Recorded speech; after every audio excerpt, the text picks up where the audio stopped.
Have you ever felt like you were losing your mind? Not because you were sick, but because every time you tried to stand on solid ground, the floor shifted? In the world of dark psychology, your sanity is not a sanctuary. It is a playground. There are people who don't just want your money or your labor. They want to toy with your very sense of reality until you can no longer trust your own shadow. Welcome back to Report Crimes. Today, we are opening the 4th chapter of Michael Pace's 101 Strategies of Dark Psychology. Before we dive into the schemes designed to shatter your willpower, make sure you have watched our previous reports. Part 1 covered the stealth bomber tactics of emotional manipulation. Part 2 unmasked the traps of dark persuasion. And Part 3 revealed the terrifying world of undetected mind control. Today, we are going for Part 4. Psychological mind games. We are breaking down strategies number 31 through 40. Lethal methods intended to toy with a victim's sanity. The game is already in progress. It's time you learned the rules. Number 31. The ultimatum, and number 32. The eternal breakup. The ultimatum, this is about forcing you into an immediate, high-stakes decision to prevent you from thinking clearly. The manipulator uses this to toy with the victim's sanity by bypassing their logic through pressure. The eternal breakup. This is a tactic of maintaining control by repeatedly threatening to end a relationship over minor disagreements. It keeps you in a constant state of fear and submission, terrified that any mistake will lead to abandonment. Number 33. Playing hard to get, and number 34. Triangulation. Next are the games of distance and jealousy. Playing hard to get by creating artificial distance. The manipulator inflates their perceived value and forces you to chase them. Triangulation. This is one of the most destructive games. The manipulator brings a third person into the dynamic to create jealousy, competition, or to verify the manipulator's lies. Real-world example. A manager telling an employee, "Sarah thinks your performance is dropping," even if Sarah never said it, just to create conflict between the two. Number 35. Reframe guilt as gratitude.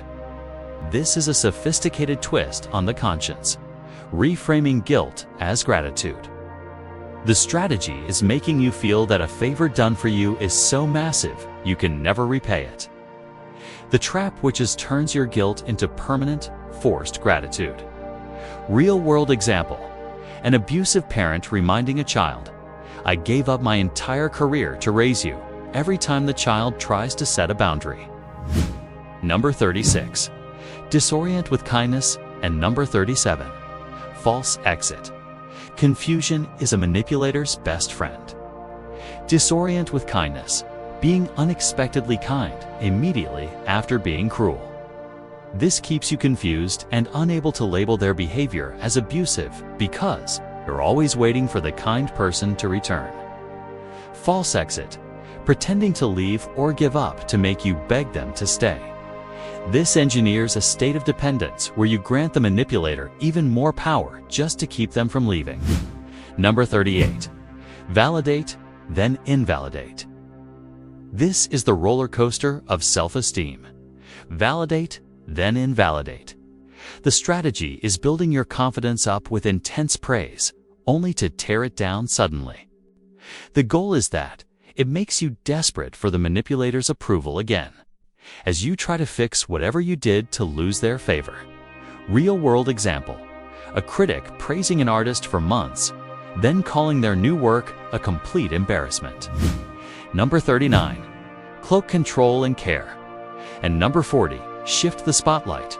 We end this chapter with the defensive games. Cloak control and care. Controlling your actions while claiming it is for your own safety or because I care about you so much. Real-world example. Tracking a spouse's GPS to make sure you don't get into an accident. Shift the spotlight. Whenever the manipulator is confronted with their bad behavior, they quickly bring up a past mistake of yours to change the subject. It is a defensive manipulation to avoid accountability. The only way to win a mind game is to stop playing. Manipulators rely on your reaction, your fear, your guilt, and your need for their approval. Once you see the game is over. You have now uncovered 40 of the 101 strategies of dark psychology. Your armor is getting thicker. This was part 4 of our 10-part series on Michael Pace's framework. In part 5, we move into dark deception techniques. How predators use omission, paltering, and over-transparency to mislead you with the truth. I am your narrator for Report Crimes. Subscribe, hit the bell, and remember, your sanity is not a playground. It's time to take it back. See you in part 5.